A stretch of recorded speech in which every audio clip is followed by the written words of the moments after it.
keuntungan juga berbeda lagi. Namun secara garis besar insya Allah yang saya sampaikan ini akan bisa menaungi semua sisi bentuk kewirausahaan, ya. Kita ambil definisinya terlebih dahulu ya, terkait dengan wirausaha ini. Ya. Wira itu di dalam arti leksikalnya itu adalah unggul. Wira itu punya arti teladan. Bicara wira itu terkait dengan moral, ya, berbudi luhur, berjiwa besar, berani, itu wira. Makanya kenapa kok etika bisnis kita pelajari terlebih dahulu? Karena usaha yang kita angkat ini usaha yang punya etika, ya, bukan untuk menjatuhkan yang lain, untuk merugikan orang lain, bukan. Yang kita jaga adalah sustainability-nya. Bisa sustain kalau yang kita laksanakan itu menggunakan standar operasional prosedur yang benar. Termasuk jualan bakwan, termasuk jual gorengan, termasuk itu cuma produknya saja. Itu namanya wirausaha. Ya, sama. Usaha itu kegiatan atau upaya atau tindakan. Nah, wirausaha itu adalah kalau kita gabungkan, nggak bisa gabungkan wira dan usaha. Dia punya idiom sendiri, artinya pengelola bisnis. Pengelola bisnis di sini, ya, ini orientasinya tentunya akan terkait dengan definisi wira dan usahanya sendiri. Jadi wirausahawan itu kalau kita ambil dari istilah yang berbeda, itu adalah pencetus, pemilik, pemimpin sebuah perusahaan atau pengelola bisnis yang dapat membentuk produk baru dan peluang bisnis baru dan berani mengambil risiko. Produk baru bukan berarti kita membuat dari nol dari bahan basicnya, ya. Contoh saja, kemarin sudah saya pernah ceritakan, anak saya ingin melakukan satu usaha menjual makanan, tetapi dia tidak punya chef, ya. Bagaimana caranya? Dia melakukan improvisasi, ya. Misalnya dia melihat tuh smoke beef yang dijual di pasar Baru Senen, pasar apa itu ya, makanan pagi, pasar pagi ya di situ. Kalau dijual begitu saja mungkin cuma Rp2.000, ya. Tapi dia membuat packaging baru, ya, dimakan di tempat, terus ditata, dikasih peterseli, dikasih sedikit mayones dengan saus, begitu ya. Dengan tatanan yang baru, dia bisa mendapatkan produk yang baru dari hasil improvisasinya, ya, pack dan lain-lain. Nah itu, nilai yang tadi cuma 2.000, dia bisa laku 5 sampai 7.500, ya, punya nilai lebih. Karena usaha yang kita maksudkan di sini adalah bukan usaha nirlaba, tapi usaha yang mendapatkan keuntungan, ya. Dan dia bisa operasional berlangsung panjang, sustain. Dengan apa? Dengan adaptif, dengan kreativitas baru, dengan adaptif, dengan inovasi baru, dan lain-lain. Nah, ada satu lagi, ini dari salah satu bukunya Tunggal tahun 2009. Kewirausahaan adalah menciptakan sesuatu yang bernilai dengan mencurahkan waktu dan usaha yang diperlukan, menanggung risiko keuangan. Karena tidak ada usaha tidak menanggung risiko, pasti untung dan rugi itu kan risiko. Jangan dikira untung itu tidak berisiko karena pertahankan keuntungan tadi itu, ya, jangan sampai turun itu juga perlu effort, ya, fisik dan sosial, serta menerima hasil berupa imbalan moneter atau imbalan uang dan kepuasan serta kebebasan pribadi. Ada beberapa orang sudah bekerja di satu kantor gitu ya dengan pendapatan yang besar, tapi karena dia terpasung dengan aturan-aturan perusahaan, dia keluar. Karena ini dia ingin punya kebebasan pribadi, itu salah satu bentuk dari luaran wirausaha. Ya, dia pengen jadi direkturnya, dia tidak pengen disuruh orang walaupun pendapatannya kecil. Ya, itu bagian dari luaran kewirausahaan. Nah, kewirausahaan adalah salah satu buku riset itu mengatakan pengkajian tentang wirausaha. Jadi satu kegiatan wirausaha yang dikaji itu disebut dengan kewirausahaan. Tapi apapun definisi yang dikeluarkan oleh para pakar, intinya adalah, ya, kalau kita bicara kewirausahaan, bicara entrepreneur itu ada suatu peluang usaha, ada pengelolaan bisnis yang orientasinya harus mendapatkan keuntungan dan di dalamnya kita sadar ada risiko, ya, sehingga kita harus melakukan kelayakan usaha. Kita harus menghitung berapa besar waktu back periodnya, ya, berapa NPV-nya, berapa IRR-nya, perlu kita hitung, ya. Kalau kita ingin buat rencana bisnis sesuai dengan konsep yang kita harapkan bisa operasional, menghasilkan keuntungan dan sustain. Dalam teori ekonomi, kewirausahaan dilihat sebagai perilaku pengusaha yang pada prinsipnya berorientasi pada memaksimalisasi keuntungan, ya. Terus ini adalah salah satu tulisan Schumpeter, ya, dari buku-buku di entrepreneur kita petik sedikit ya, menekankan bahwa kewirausahaan dirumuskan sebagai konsep entrepreneur, yaitu wirausaha yang mampu mengembangkan kombinasi baru dari sumber daya. Karena dia menonjolkan terkait dengan inovasi, inovatif dan kreativitas. Ya. Zaman sekarang Anda kalau hanya mengandalkan usaha yang offline saja tidak terkejar. Warteg aja saya pakai online kok sekarang. Saya punya warteg kan ada 10 ya. 3 franchise, yang 7 saya tidak franchise. Nah, ternyata ini dengan kita menggunakan sistem online ya, seperti GoFood, kerjasama dengan GoFood, Gojek gitu ya, GrabFood apa itu ya, kami kerjasama ya seperti itu.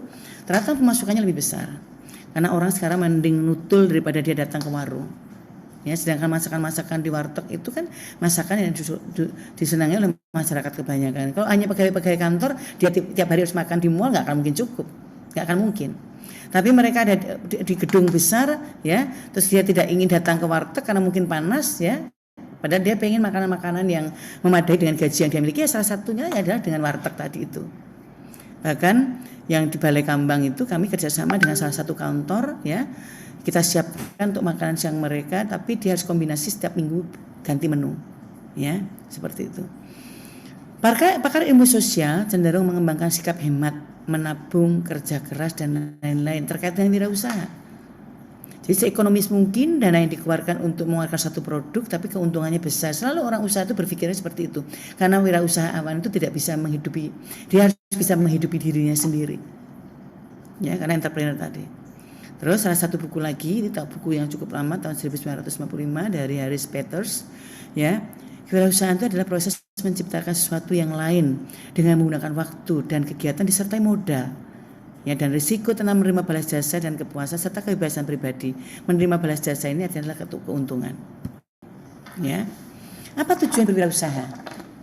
Nah, apakah wirausaha Anda termasuk 7 tujuan ini? Ini ada beberapa sangat banyak, tapi saya ambil yang pokok-pokok saja. Yang pertama, mencari keuntungan. Ya. Ada kemarin yang mengatakan ke saya, Bu, kalau kita sesuaikan dengan kaidah agama boleh apa tidak? Itu mindset masing-masing usaha, silahkan saja. Ya. Tapi saya tidak akan mengajarkan mindset keuntungan dari agama tertentu karena saya ngajar Politeknik Negeri Jakarta, bukan Politeknik Negeri Hindu, bukan Politeknik Negeri Kristen atau Politeknik Negeri Islam. Politeknik Negeri Jakarta yang di dalamnya itu ada semua unsur entitas. Ya. Anda akan membawa ini ke based on agama Anda, ya monggo-monggo saja. Tapi usaha yang dimaksudkan dalam wirausaha ini adalah usaha yang memperoleh keuntungan, bukan nirlaba, ya. Karena harus menggaji kalian. Masa iya beli modal 100 dijual 100, gajinya pakai apa? Kalau kita punya pegawai, ya kan? Kalau nirlaba urusan lain lagi. Terus kemudian tujuan wirausaha itu meningkatkan prestis, karena jadi anak buah menjadi direktur. Nah, itu. S3, kelangsungan usaha keluarga. Tujuan wirausaha karena keluarga sudah punya usaha, kayak orang tua saya udah punya usaha batik, udah punya usaha mebel, kemudian melihat dari anak-anaknya yang punya potensi apa. Nah, saya punya potensi saya suka melukis kebetulan ya, dan saya senang sekali membuat malnya batik-batik zaman waktu ibu saya dulu menjalankan usaha ini. Nah, sekarang saya bukan meneruskan juga, saya sendiri juga punya passion sendiri. Saya punya usaha batik yang namanya Numarta Batik. Ya, Numarta itu karena Nunu Martina. Galerinya sekarang ada di Sawangan, Sawangan Elok, nomor 9 sampai 11. Ya, ya tidak terlalu besar, tapi kalau ada kegiatan Inakraf, kegiatan batik nasional atau yang di Sukovindo itu ya, saya memang ikut di dalam salah satu organisasi yang wanita pengusaha Indonesia, ya. Terus kemudian bebas dari pengawasan. Kenapa bebas dari pengawasan? Karena sifatnya mandiri, ya. Sifatnya itu private. Terus kepuasan dalam menjalani hidup, senang tantangan. Ya, kalau orang berani melakukan wirausaha, pasti dia berani dengan tantangan. Karena rugi atau enggak untung itu bagian dari proses wirausaha. Rugi itu bagian untuk melakukan peningkatan, membuat satu alternatif, membuat kreativitas, membuat inovasi suatu usaha sehingga kerugian itu tidak terjadi kembali. Nah, ini. Ya. Dan salah satunya adalah kepuasan menjalani hidup. Kenapa? Ya, karena kita ingin mendapatkan keuntungan yang besar, dia harus bisa memfasilitasi kebutuhan dia sendiri minimal. Kalau gaji pegawai negeri kan tertentu, mau improvisasi dengan cara apa? Misalnya golongan 3A, 3B, 3C, 4A, 4B itu gajinya akan tertentu sesuai dengan aturan pemerintah. Ya. Jadi kehidupannya juga akan seperti itu. Ya, kecuali dia korupsi ya. Terus kemudian dengan punya wirausaha ya, itu maka tanggung jawabnya akan bertambah. Apalagi kalau sebagai pemimpin perusahaannya. Ya. Bagaimana membangun mindset usahanya, bagaimana membuat sistem terkoordinasi dalam organisasi kecil yang dibangun dalam usahanya, bagaimana mengemas produksi agar dia laku dan seterusnya, bagaimana membuat pemasaran dan penjualannya, ya. Nah, itu. Ketujuh, karena adanya kebutuhan fisiologi, rasa aman, sosial, harga diri dan kebutuhan aktualisasi diri. Jadi kadang-kadang kita butuh eksistensi ya. Karena kita nggak pengen jadi anak buah. Ini salah satu sarana. Itu tujuan wirausaha. Apa manfaat berwirausaha? Hidup bermanfaat bagi orang lain karena kita bisa menerima pegawai. Kita bisa menggaji orang. Minimal untuk diri sendiri bisa mandiri. Mengurangi pengangguran karena pasti akan buka lapangan pekerjaan walaupun mungkin tidak besar. Ya. Membantu mengatasi kesulitan mencari lapangan pekerjaan, mengurangi ketergantungan, membantu pemerintah dan masyarakat dalam pengembangan bidang ekonomi. Ya, banyak lagi manfaat yang lainnya. Ya, contoh, ya, kita akan terlibat dalam social responsibility. Ya, dalam corporate social responsibility. Kenapa? Karena salah satu tugas wirausaha itu adalah mengembangkan keterampilan dan keilmuan kepada orang-orang di sekitarnya agar punya nilai manfaat sehingga nanti orang-orang di sekitarnya itu akan bisa mendukung usaha yang Anda bangun. Karakteristik wirausaha ini dari Fadil Muhammad, tahu ya Pak Fadil Muhammad ya. Ini 7 ciri identitas orang wirausaha. Anda boleh menggunakan Atta Halilintar, Anda menggunakan Bob Sadino, Anda menggunakan Bill Gates, itu silakan saja. Tapi saya perhatikan hampir semua pakar-pakar atau semua orang-orang hebat di bidang wirausaha itu unsur 7 ini hampir sama ada. Unsur ini. 1. Kalau kita punya perusahaan harus punya jiwa leadership atau kepemimpinan. Karena kita yang ngatur. Kenapa? Sebagai pemimpin harus perhatikan orientasi pada sasaran. Bentuk usaha kita apa? Ya. Sasaran kita di mana? Bagaimana menjaga relationship sehingga waktunya efektif dan efisien. Ya, dengan waktu pendek keuntungan besar, produksi dapat terserap. Nah, itu harus punya begitu. Namanya BOS, inovasi. Ya, temuan yang menyebabkan bertambahnya kegunaan dari sumber ekonomi. Modalnya jadi bertambah karena inovasi, karena laris kan kemudian. Terus cara mengambil keputusan. Kita tuh kalau dalam brains otak itu kan ada 4 kuadran ya, 2 kotak kanan, 2 otak kiri. Otak kiri secara logika menentukan permasalahan. Matematik, fisika kalau sekolah itu ini bekerja keras. Otak kanan menggerakkan kreativitas dan jalan keluarnya. Inovasi, kreativitas, inovatif, ya, teknik pemasaran itu ada di otak kanan. Nah, ini harus berjalan seirama supaya apa? Kita bisa menikmati usaha yang kita bangun.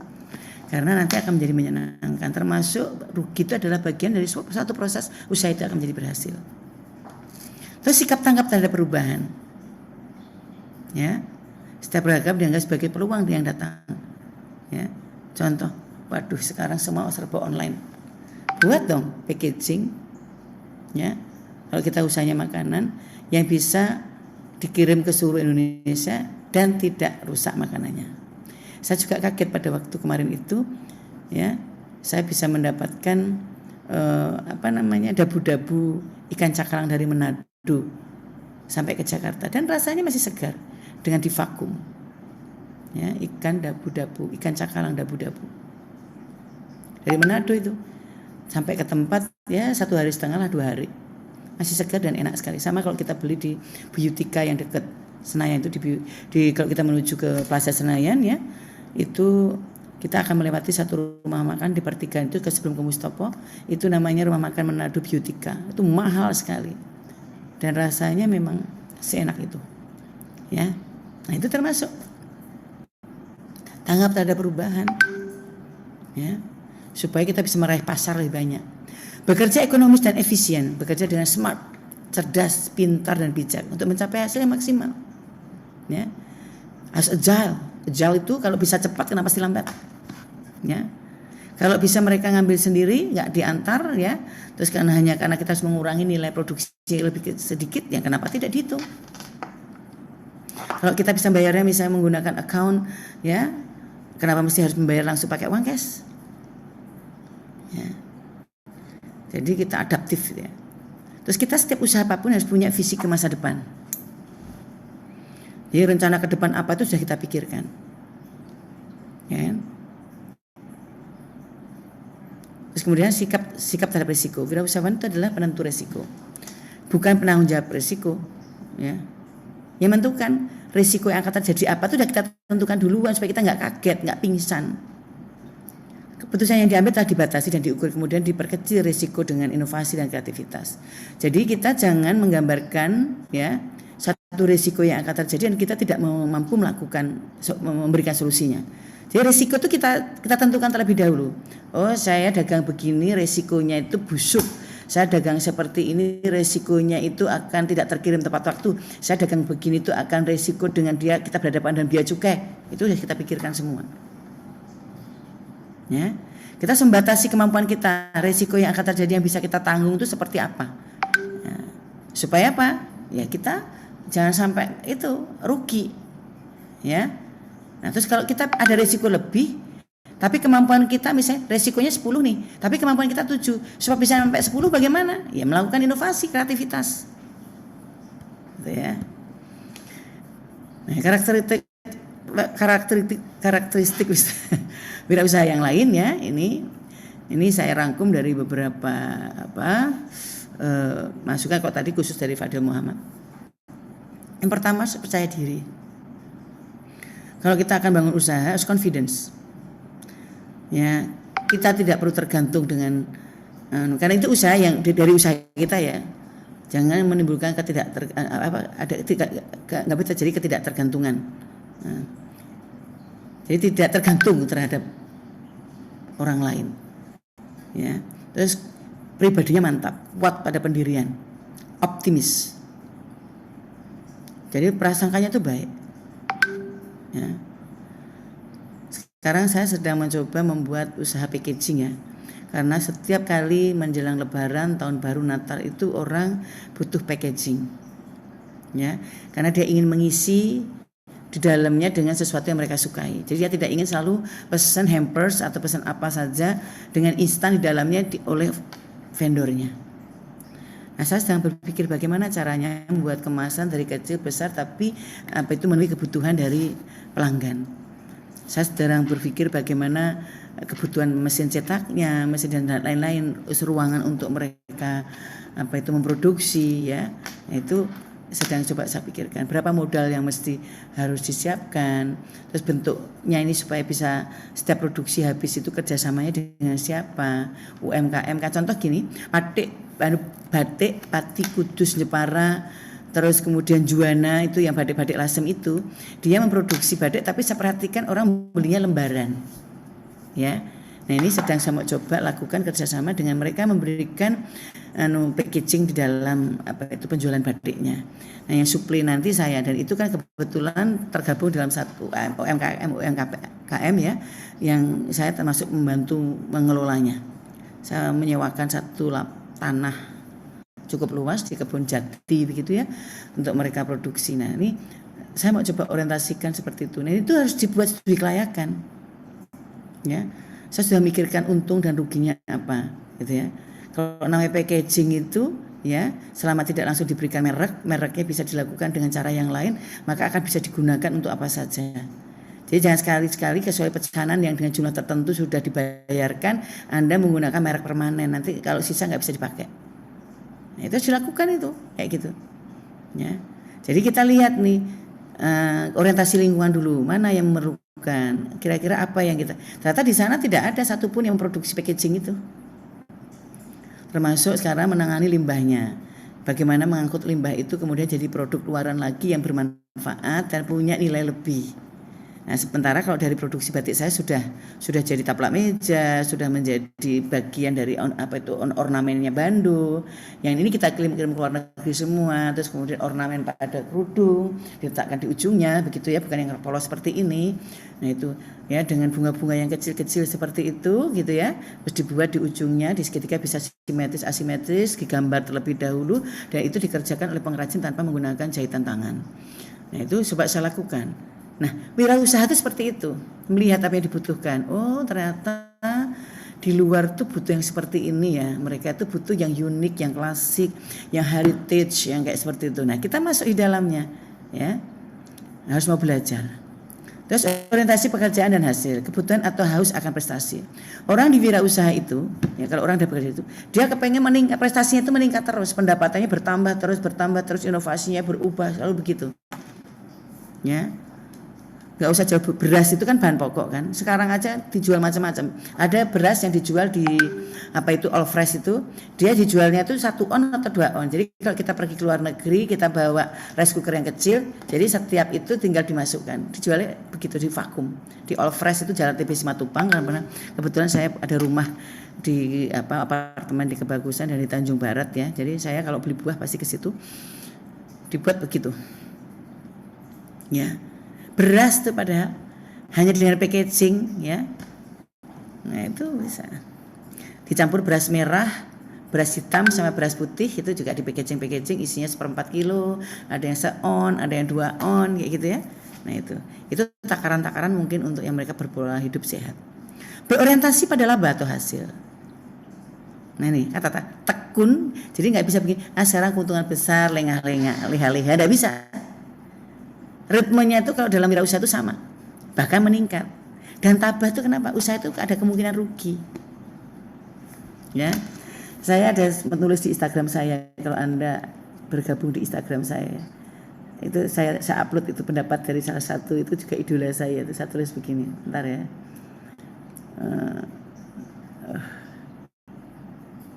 Terkait dengan wirausaha juga.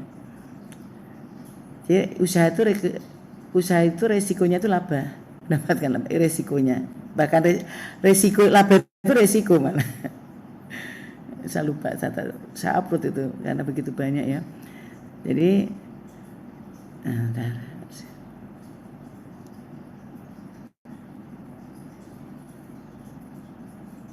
nyarinya lama nanti. Apa saya tunjukkan, pokoknya saya upload itu karena ini banyak, jadi saya nyarinya kok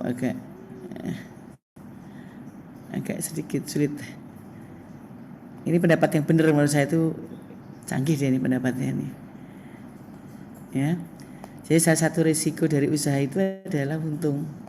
Itu risikonya justru. Terus kemudian ya, tekad, kerja keras, motivasi. Harus ada inisiatif. Ya.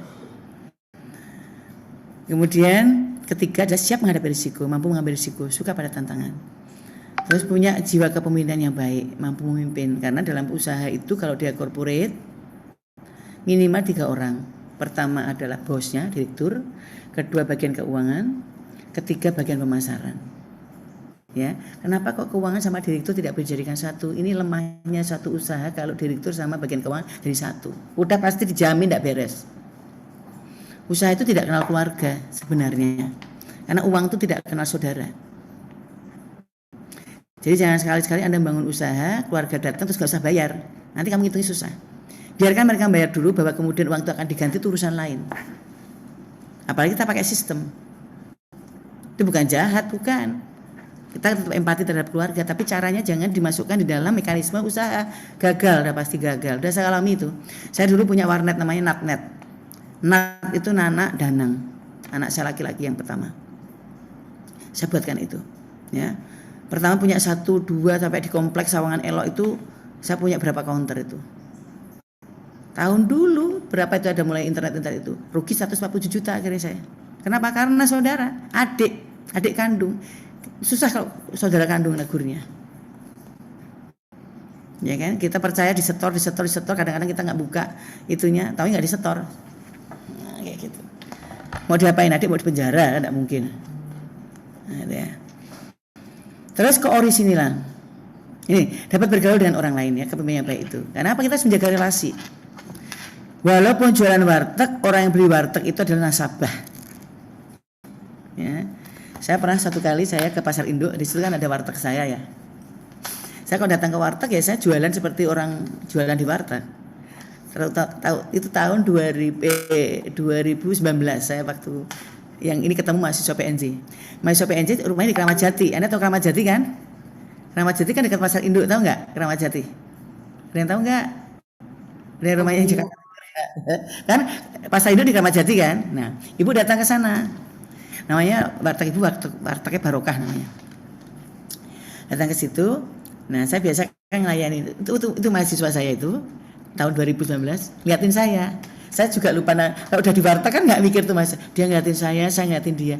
Dia seperti kenal saya seperti kenal dia. Mungkin dia nggak membayangkan ibu ada di warteg. Waktu itu ibu masih kepala pusat di PNJ itu. Terus dia makan akhirnya. Dia pesan oseng-oseng apa sama itu? Oseng-oseng kerang. Terus kemudian orek tempe sama ada sayuran begitu kan. Saya layani, saya kasih. Terus enggak, ini ada tempe goreng panas Mas, ada bakwan, saya bilang gitu kan.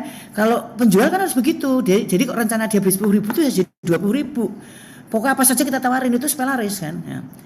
Ya dia Bu, tambahin tempenya pakai tepungnya tebel, tempenya tipis saja kan biasa begitu. Di warteg kan begitu dong, ya kan? Udah dikasih. Saya tidak pernah memberikan makanan begini Mas. Ini etalase gitu ya. Saya begini itu tidak pernah.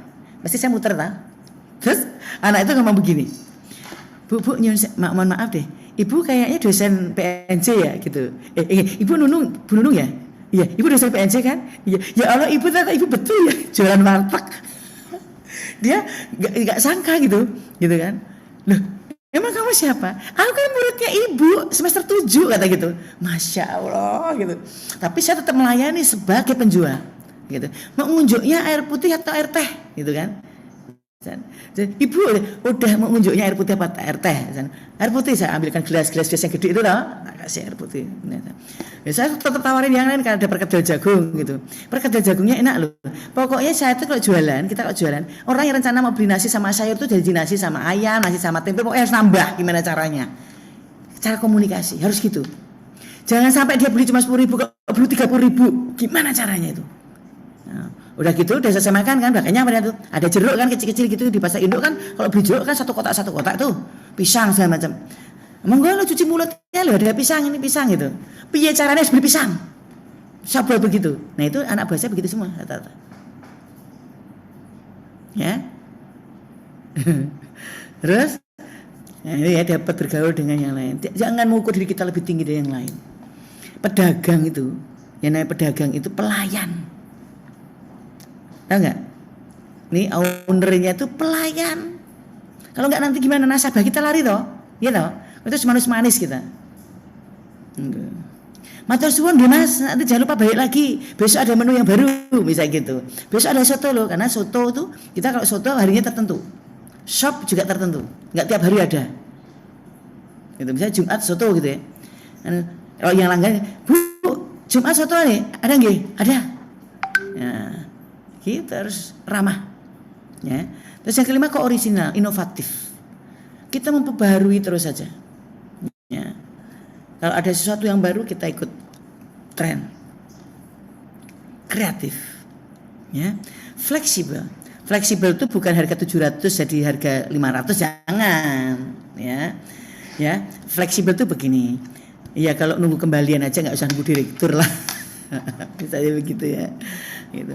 Fleksibel itu salah satunya ya, kalau mereka nggak bisa bayar cash, bayarnya pakai account ya bisa. Sekarang itu kalau kita pergi ke Tamrin City, kemarin itu kan saya juga kulaan karena untuk mengirim kerudung ini kurang, saya akhirnya ngambil di Tamrin City gitu ya. Mereka walaupun di pedagang-pedagang biasa yang punya orang Tasik itu gitu, bayarnya sudah pakai nomor rekening aja, gampang. Terus kalau banyak sumber ya. Jadi kita jangan antipati kalau kita punya bahan dasar dan lain-lain itu dari sumber yang lain. Nah, kita harus belajar mentreatmentnya bagaimana. Dan kita serba bisa. Kalau kita orientasinya di, misalnya Anda nanti wirausahanya di perancangan struktur gitu ya. Jangan sekali-sekali menolak. Bisa nggak saya dirancangkan bangunan apa misalnya gitu. Siap. Nah, kalau kita punya relasi yang baik, ahlinya dari teman-teman ya. Ini satu jurusan, satu kelas kan ada 24 orang misalnya. Ya. Misalnya si Riki pinter gambar, si Billy pinter ukur tanah biaya topografi, yang ini pinter ngitung biaya. Nah satu saat tuh Namira tuh punya perusahaan perancangan di bidang konstruksi. Ya, ternyata dia dapat pekerjaan nih. Pekerjaan itu mengembangkan atau mengoptimalisasi instalasi air kotor atau sewerage. Padahal dia nggak ahli. Tapi Namira bilang begini, siap, saya akan kerjakan. Ya kan? Nilainya berapa? Tempatnya di mana? Apa yang dia lakukan? Kenapa kok dia bilang bisa? Karena dia punya teman yang banyak tadi, yang relasinya sudah bagus. Tinggal kasih tahu, ternyata ini jagonya si Rifki nih. Rifki, ini ada optimalisasi nih, kita suruh gambar instalasi air kotor. Siap nggak? Siap. Gitu kan? Padahal Rifki itu bukan anak buahnya, tapi dia adalah salah satu relasinya. Rifki tanya, berapa nilai proyeknya? Kecil sih, cuma 400 juta. Kayak gitu kan. Oke lah, hitung-hitung bareng. Oke ya, gua 60%, 40%. Siap? Siap. Nggak ada yang ditolak, akhirnya namanya jadi besar. Ya kan? Tapi jangan begini, masa bagian perancangan gedung disuruh membuat menu makanan diiyakan, itu yang lain, itu keblasah itu namanya. Masih dalam satu rumpun. Kayak kemarin ada bangunan gedung yang bangun, terus pegawainya itu mandornya ke kami, ke warteg kami ya, yang di Jalan Malaka. Bu, bisa nggak di sini menyiapkan itu untuk makan siang mereka? Atau bisa nggak kita siapkan di dekat direksi dikit untuk mereka masakkan buat kita? Jawab dulu, iya. Masih makanan kan warteg kan? Baru kita nego. Lauknya nggak boleh lebih dari 2, sayurnya nggak boleh lebih dari 2, buahnya juga nggak boleh lebih dari 2. Kenapa? Karena semakin banyak mereka semakin bingung, ntar berantem. Nah, dikasih jadwal. Udah.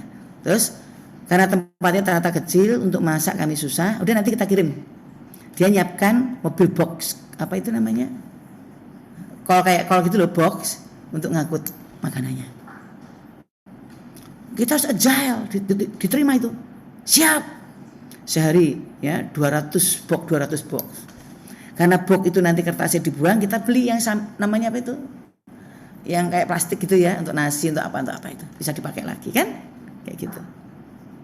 Nah, terus mengetahui banyak hal terkait dengan tentunya keorisinalan produk yang kita hasilkan. Kita memproduk apa sekarang ini misalnya?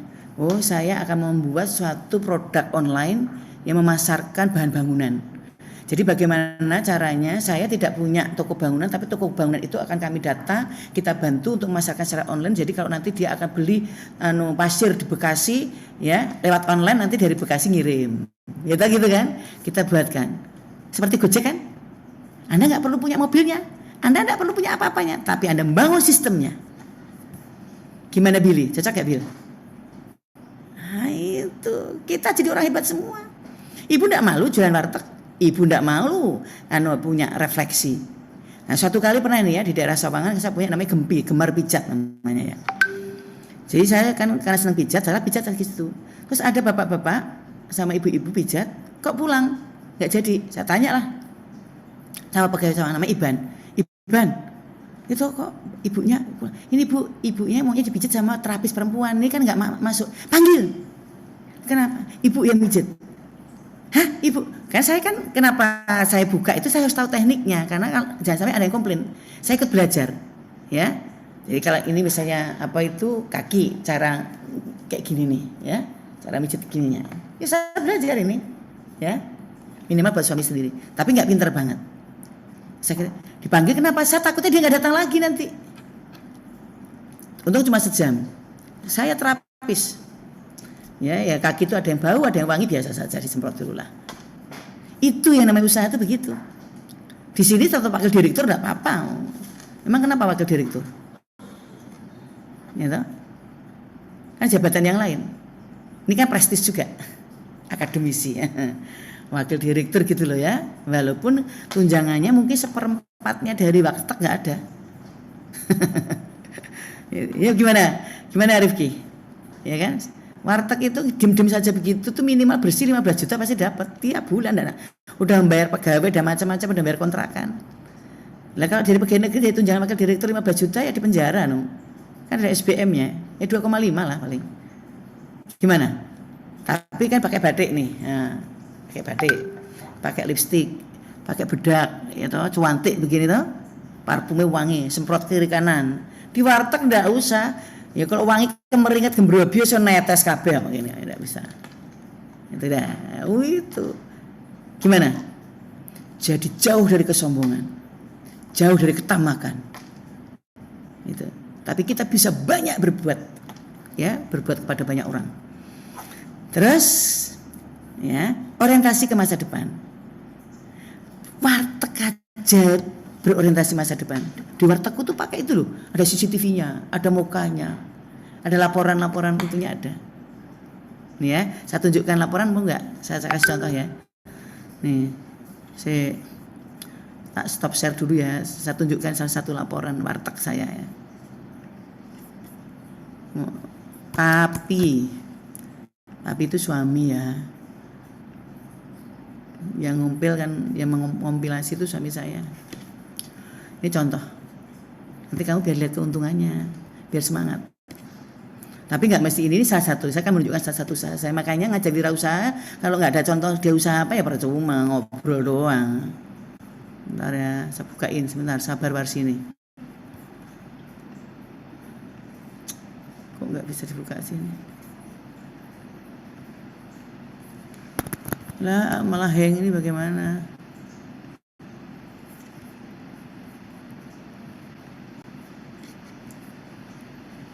Sabar ya. Saya ingin membangkitkan kalian. Data nasabah.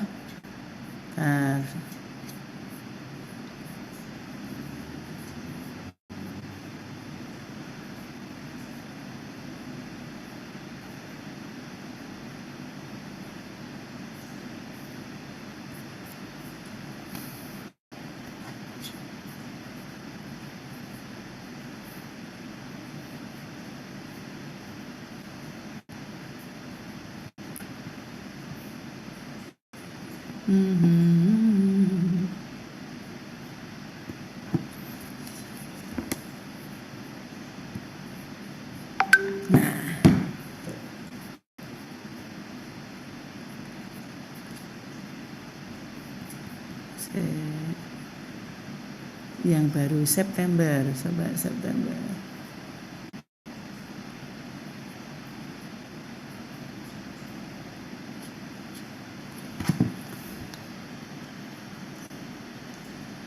Kok bisa hilang kalau dari laptop ya? Berarti ini harus begini. Kalau di WA di sini nggak hilang. Dokumen. Select. Ini ke saya kirim.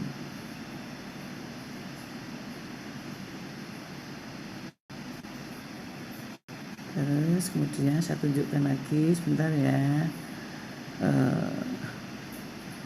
yang 2 bulan deh, supaya semangat. Nggak usah nunggu kaya mas usaha mas.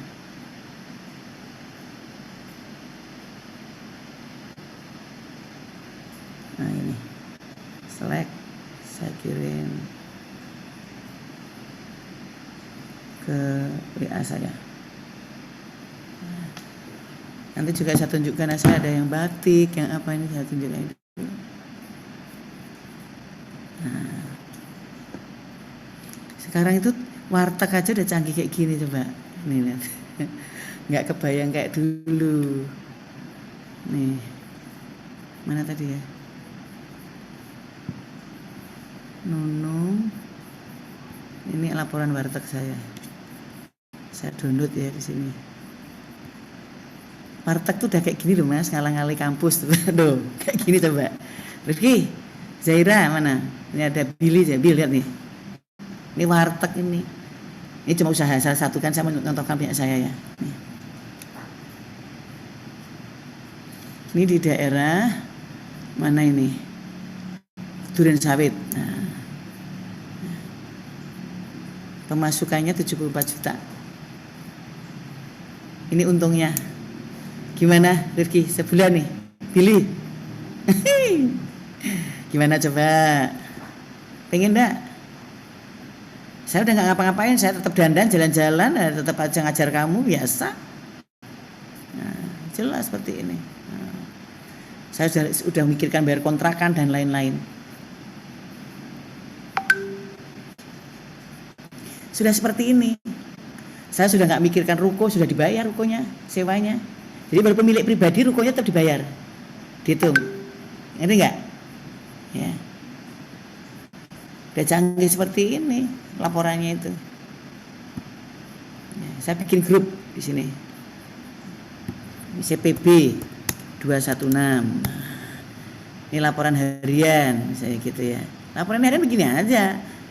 Nanti tinggal saya kasih selamat. PB 26 Anggi. Nah, warteg juga saya bikinkan begitu. Pokoknya nggak ada yang nggak dibikinkan.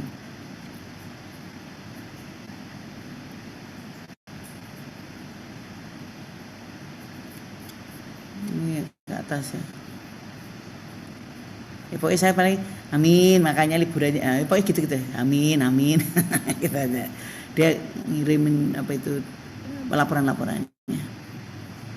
Ini apa ya? Ini apa ini? Kadang-kadang dia kirim video, ada apa di sana seperti apa, itu dikirim lagi rame lagi apa gitu. Ini contoh, ada lagi 226 PB 226.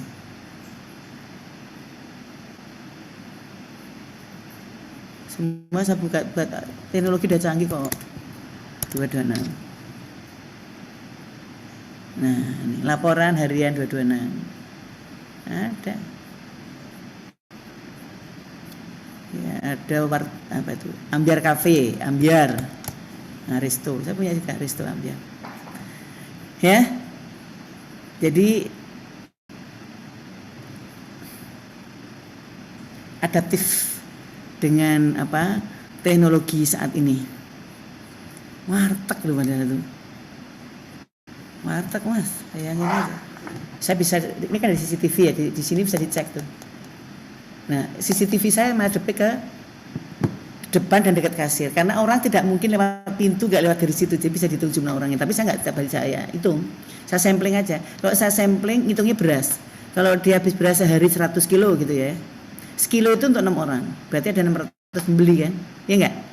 609 rata-rata ada 15.000 kali berapa dah, pendapatan dia pasti lebih dari itu, gitu ya. Pendapatannya pasti begitu, gitu ya. Dan karena mereka nggak semua pinter itu, pinter. Dan ini untuk usaha apa saja, kita mesti harus teliti gitu.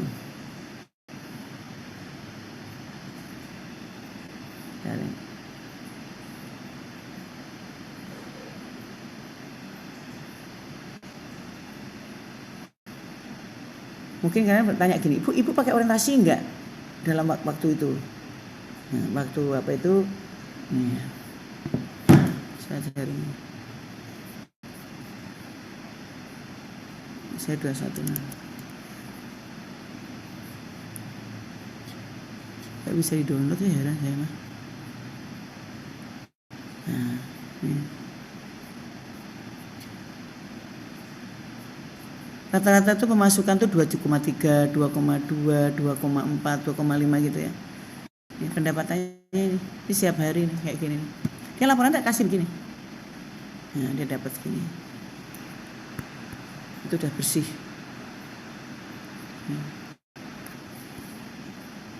Dan ini saya berlakukan untuk semua, mau batik pun saya buat sama. Ya, pesanan apa yang mereka tidak takut dengan teknologi, ya, terus kemudian mau bekerja menyenangkan. Jadi kalau yang nggak teknologi bagaimana? Kasih aja kertas begitu, dan harus percaya, harus percaya. Ya, kalau kita nggak percaya kita pusing sendiri. Nah, kayak saya mensyaratkan, ada persyaratan ya di dalam usaha yang saya bangun. Semua warteg dia harus dijaga suami istri, harus suami istri. Kenapa Billy? Kenapa suami istri? Supaya nggak zina. Dan harus tingkat, karena mereka tinggal di situ, mereka makan di situ, gaji tetap kan, nah, enak dia. Dan belum ada yang keluar sampai hari ini, nggak ada yang aneh-aneh. Ya. Terus kemudian Tadi kreativitas, harus ada gagasan-gagasan baru. Terus kemudian masih ada karakteristik wirausaha, 5 ciri kemampuan berpikir kreatif itu apa saja, karena ini sangat penting karena kita itu nggak bisa bersaing dengan hanya emosional, bersaing karena kitanya sendiri tidak mau berubah. Seperti kemarin penjelasan Pak siapa itu pada waktu orasi ilmiah itu, kenapa Nokia itu hancur, karena dia tidak mau melakukan perubahan. Dulu orang kalau pakai handphone Nokia itu udah paling hebat. BlackBerry juga begitu, kenapa kalah, karena tidak mau perubahan. Ya kan, nah gitu. Nah, usaha itu juga sama. 5 ciri kemampuan berpikir kreatif, kelancaran, kemampuan untuk menghasilkan banyak gagasan, dan jangan takut, ya. Kalau mimpi itu kan boleh aja mimpi aja, bebas. Nanti tinggal mana yang bisa dilakukan saat ini, mana yang tidak, kan begitu. Ya kita buat prioritas. Luwes kemampuan untuk mengupayakan bermacam pemecahan atau pendekatan terhadap masalah. Terus original, ya, mencetuskan gagasan dengan cara yang asli. Contoh tadi, ibu tadi kan kuenya, anaknya ibu kan ngambil di pasar pagi, itu kan nggak asli. Yang diaslikan itu improvisasi yang dia lakukan, itu yang tidak dilakukan oleh warung yang lain. Sama, Anda kan tahu churros kan, churros kok digoreng cuma panjang-panjang begitu doang, biasa saja. Anak saya bikin packaging, kayak punyanya McDonald. Churros yang panjang itu dibagi 3, dikasih brown sugar, dikasih gula putih, dikasih macam-macam, bentuknya berbeda, dikasih serbuk coklat. Tapi makannya itu kan catchy. Nah, terus dibuka dia makan. Nggak panjang-panjang seperti itu. Sama pisang aroma itu, yang pisang dibungkus sama tepung itu, kalau panjang-panjang gitu di pasar pagi murah saja Rp1.000. Tapi anak saya di packaging, ya, di itu ada yang dikasih serbuk apa. Dengan merubah begitu bisa jadi 5.000. Kertasnya cuma 500 perak, 300 perak malah kalau kita memproduksinya banyak. Pisangnya 1.000 perak, di packaging begitu dengan nuansa lebih baik, dengan nongkrong lebih gaya, ya toh, harganya berubah, gitu ya. Terus sambil minum mojito atau mojito itu ya, hanya tadi Sprite ditambahkan dengan sedikit tambahan sirup-sirup buah dan lain-lain, dikasih peterseli sama jeruk nipis apa nanas gitu kan saja, dan kita hanya modalin ini loh, strawnya itu dibikin yang unik-unik ada.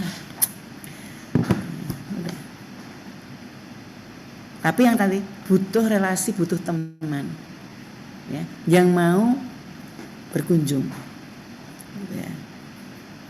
Terus kemampuan untuk menguraikan sesuatu secara rinci, ya. Kenapa gini perlu? Karena kalau misalnya itu satu produk yang butuh standarisasi, butuh ukuran-ukuran tertentu, kalau tidak rinci itu kita bisa rugi, ya. Ruginya bukan hanya di konsumen karena tidak sesuai, kita yang memproduksi itu kalau barang tidak laku itu kan kerugian. Terus selalu kita punya kemampuan untuk meninjau ulang, ya berdasarkan perspektif yang kita hendaki, kita tuh kepingin seperti apa, kalau seperti ini nanti akan bagaimana itu, dan itu harus jujur, usaha itu harus jujur. Ini yang saya alami, ya. Manakala saya hanya gengsi saja gagal. Dulu saya pada waktu bangun warteg pertama kali, saya menggunakan produknya semua dari IKEA sama dari Informa, nggak laku. Orang mikirnya mahal, lawang warnanya putih bagus, itu malah nggak. Ternyata diganti dingklek warnanya hijau, laku. Dingklek yang kalau diduduki bertiga melengkung itu malah laku itu. Karena orientasi mereka dengan dingklek itu murah. Jadi nggak ada kesombongan dalam usaha itu, ya. Berikutnya adalah penentuan potensi kewirausahaan. Ya. Bagaimana menentukan potensi kewirausahaan? Karena ide tadi pertama. Terus menangkap produk. Yang ketiga, memahami potensi diri. Kemampuan kita ada di mana? Kita tidak punya kemampuan dalam memproduk makanan, dan kita tidak punya kenalan chef yang canggih untuk bisa bekerja sama dengan kita. Anda memaksakan diri untuk di sana, hancur kita. Betul-betul passion, ya. Terus memahami kondisi ekonomi karena terkait dengan modal. Terus memiliki akses wirausaha, akses dari mendapatkan bahan bakunya, akses untuk memasarkan, dan yang konsumen harus punya akses. Terus kemampuan berkomunikasi, komunikasi positif loh, ya, nggak boleh negatif. Misalnya pengen laris terus tahu nggak yang jual bakso sebelah itu pakai tikus loh, nah itu nggak boleh kayak gitu, ya. Boleh nggak Rifki? Nggak boleh dong. Jadi di Tamrin City di Tanah Abang, di yang jualan pernik-pernik itu di mana itu? KS atau apa itu, dia nggak pernah bilang nggak ada itu. Kemarin itu waktu saya ngambil kerudung, saya kurang 20 kodi, ya. Waduh, ini gimana caranya? Saya datang di situ kan banyak orang Tasik. Yalah, ini cuma ada 10 kodi hari ini, ya. Ini saya butuh 20. Ada Mbak? Ada, dia sebenarnya nggak ada. Karena teman-teman yang lain itu mitra dia kan, nah diambilkan. walaupun untungnya dapat sedikit. Ya. Terus model proses kewirausahaan, ya proses inovasi itu penting. Terus pemicunya itu biasanya karena kondisi lingkungan. Kondisi lingkungan membutuhkan dan kita mesti harus melakukan satu gebrakan lah gitu ya. Terus pelaksanaannya dan jelas bagaimana trendline-nya. Jadi jangan sampai kita punya usaha perspektifnya itu trendline-nya turun, nggak bisa naik. Nah ini proses inovasi, faktor pendorong inovasi itu apa? Satu, ingin berprestasi karena penasaran. Jadi wah kalau begini bagaimana ya? Kalau modelnya dibuat begini, kalau bakwan tuh jangan buat dibikin bintang bagaimana ya? Nah itu. Terus keinginan untuk menanggung risiko. Nah proses inovasi tergantung pendidikan juga, sangat mempengaruhi itu. Pengalaman juga. Terus ada peluang ya berdasarkan pengalaman dan kreativitas. Nah proses micunya apa? Ya, faktor pemicu pelaksanaan bisnis itu adalah ketidakpuasan terhadap pekerjaan yang sekarang, ingin lebih berbaik lagi. Adanya PHK memaksa kita untuk menjadi wirausahaan. Terus karena faktor usia, sudah mendekati pensiun supaya tidak post-power syndrome. Terus komitmen atau minat yang tinggi terhadap bisnis, karena kita memang punya orientasi ke sana. Terus kelima, ada gini, Bu kalau kita tidak punya orientasi ke sana bagaimana? Kalau nggak pernah digali ya kita nggak tahu, gali dulu dong, ya. Terbukti apa? Anda punya keinginan membeli sesuatu dengan produk yang kamu sukai, berarti tahu produk itu tuh disukai. Produk itu adalah passionnya. Ya. Adanya persaingan dalam dunia kehidupan. Ya, orang meningkat terus kehidupan sosialnya, ya. Jangan ngomong takdir itu kita kan tidak tahu, itu Tuhan yang tahu. Ya. Nah kita harus ada keinginan untuk merubah itu. Adanya sumber yang bisa dimanfaatkan, tabungan, modal, warisan, pinjaman juga bisa, atau join. Anda yang pemikir yang punya itu, Anda tidak punya uang tetapi modalnya dari orang lain boleh. Ya, terus ikut latihan bisnis Anda tergerak. Oh iya ya ternyata ini bisa ya. Bahkan bisnis konsultasi juga nggak apa-apa. Ya, dia butuh pandangan, dia butuh mindset ya. Terus Anda kayak Mario itu loh Pak. Itu bisa aja. Kebijakan pemerintah dalam kemudahan lokasi dan kredit ya. Ada kesempatan pemerintah menyiapkan lokasi gitu ya. Tapi Anda tidak punya nih misalnya kemampuan untuk buat produk ya kerjasama, atau punya kemampuan produk tapi tidak bisa beli investasi ya bekerja sama juga bisa ya.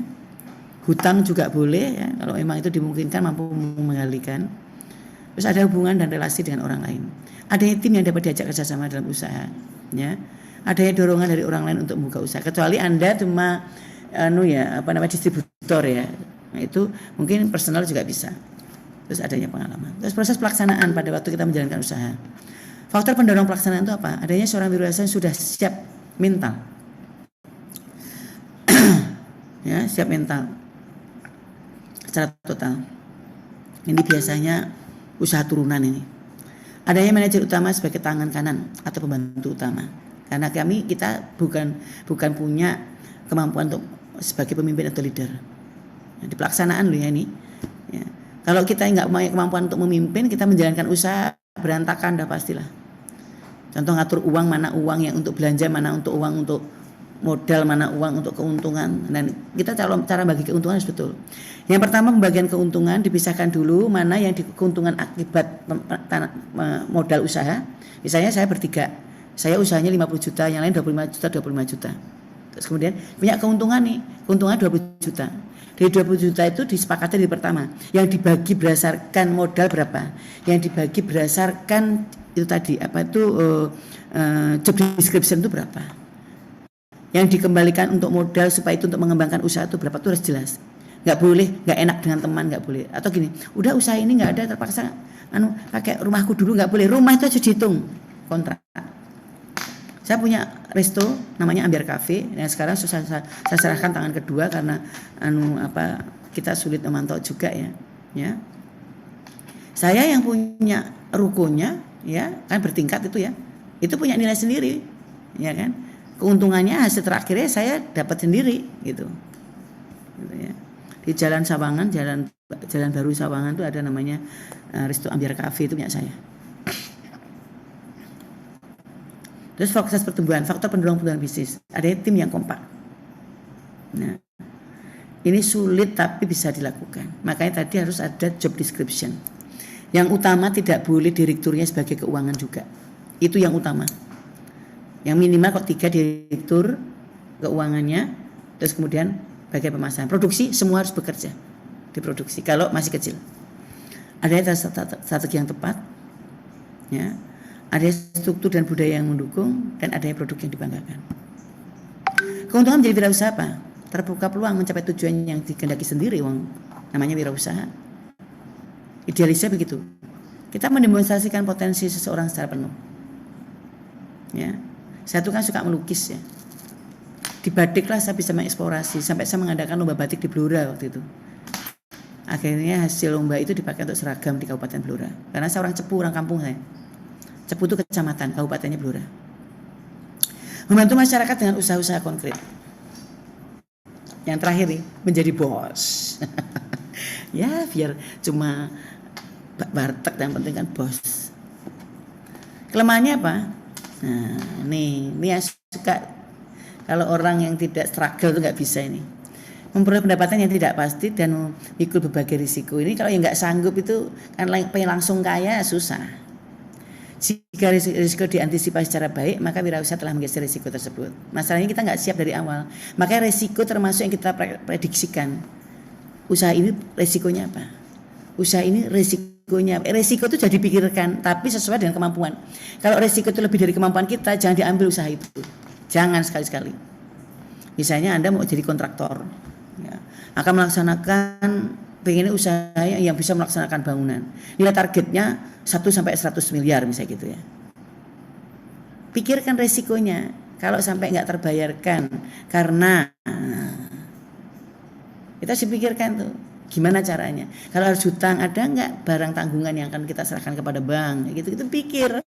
Kalau nggak mampu nggak usah. Saya waktu melaksanakan proyek konstruksi dulu, perusahaan saya namanya PT Gradasi Sani Pratama. Gradasi itu karena saya di bidang sipil, Sani itu nama nenek saya, Pratama nama anak laki-laki saya nomor 1. Gitu. Itu dulu orang mencemooh saya itu tahun 88. Di kampus itu, termasuk di kampus PNJ sini. Saya dianggap orang gila, orang senting, ya kan. Terlalu tinggi mimpinya.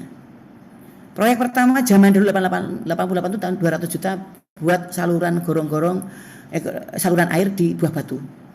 Modal nggak ada tuh, karena pertemanan tadi, hubungan relasi yang baik. Akhirnya saya kerjakan, ya, dikasih uang termin pertama, keuntungan saya jadikan perusahaannya, usaha yang kedua. Untungnya kecil, nggak sampai 15 juta loh, nggak salah. Begitu terus. Ya. Yang modal saya itu adalah kepercayaan dan menjaga mutu. Ya. Dulu orang mencemooh itu, sama sekarang setiap saya bikin usaha itu ada juga begini. Bunung itu kayak orang kekurangan aja, gitu. Jadi orang berusaha itu dianggap serakah, itu salah. Dengan kita punya usaha banyak bisa berbuat banyak kepada banyak orang. Iya. Saya udah cukup, anak saya 4. Nomor 1 S2 SBM ITB. Nomor 2 S2 Arsitektur ITB. Ketiga S2 UI.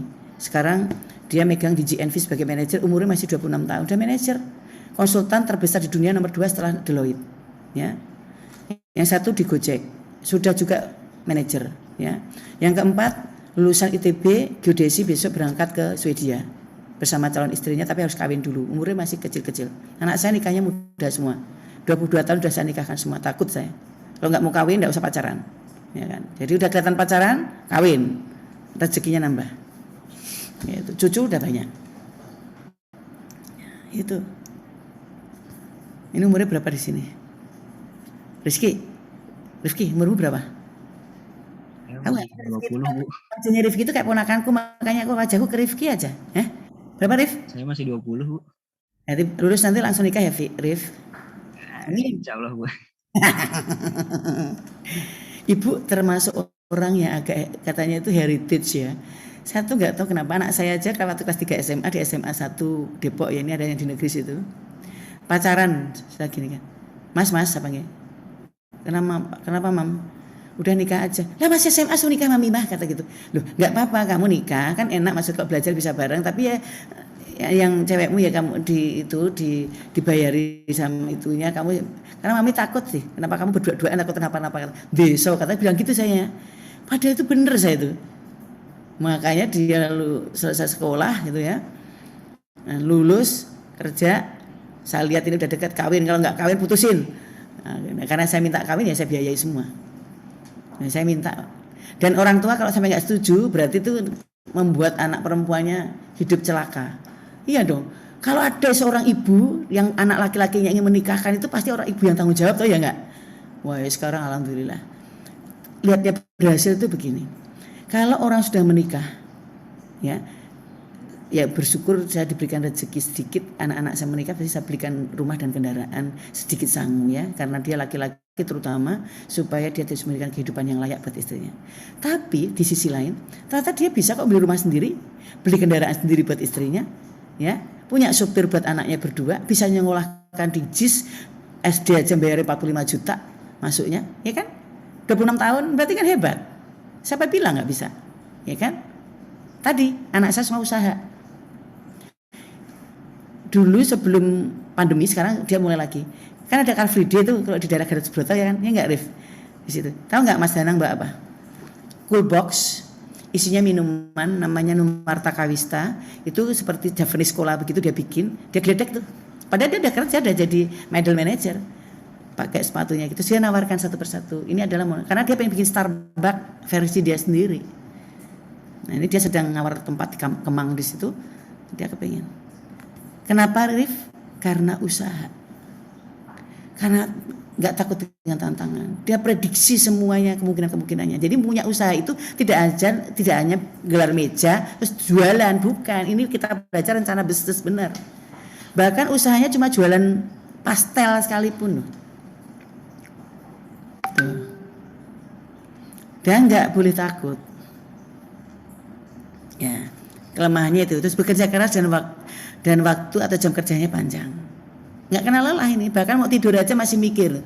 Tadi untungnya berapa, sisa berapa. Besok bisa beli modal. Mau tidur aja mikir begitu. Tapi jadi habit. Kualitas kehidupan masih rendah sampai usahanya berhasil.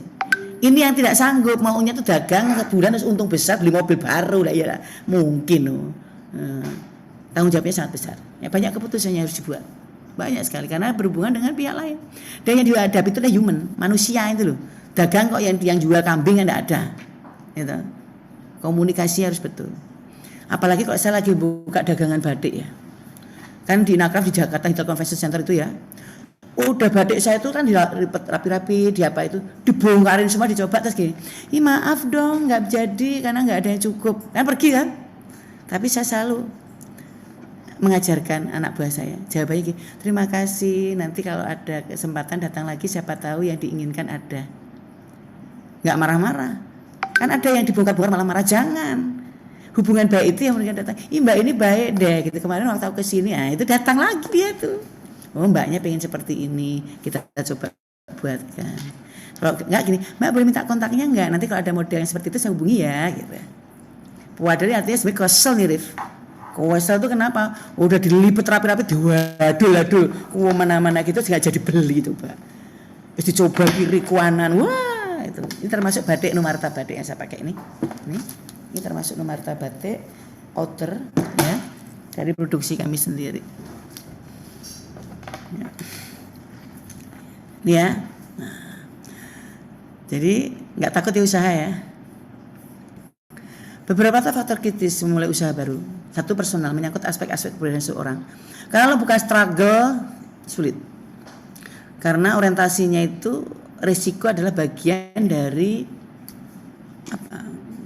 bagian dari usaha.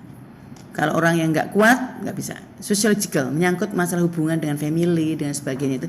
Ini loh, sungkan-sungkan ini saya sudah alami yang waktu saya buka warnet itu ya, gagal karena adik kandung sendiri. Saya tetap sayang, ya karena apa? Salah saya itu sebagai pemilik usaha tersebut tidak keras. Ya kalau adik nggak keras sama Mbak Yunya biasa kok. Terus masalah lingkungan, menyangkut hubungan dengan lingkungan harus baik. Selama kamu punya usaha dengan lingkungan tidak baik, tidak ada corporate social responsibility, jangan harap akan. Karena apa? Tetangga lingkungan itu adalah salah satu pemasar produk kita. Ya. Salah satu marketing kita itu adalah tetangga. Tahu nggak? Itu di kopinya di tempatnya Bu Nunung tuh enak loh, kata harganya murah, cuma 12.000 ya kayak gitu contoh. Itu loh kan gitu. Ya. Apabila seorang punya ide untuk membuka suatu usaha baru, maka dia akan mencari faktor-faktor lain yang dapat mendorong, antara lain family dan teman. Ya. Mendorong bukan berarti masuk ke dalam usaha tersebut ya. Terus pengalaman, keadaan ekonomi karena butuh modal. keadaan lapangan kerja, sangat membutuhkan nggak produk itu, sumber daya yang tersedia.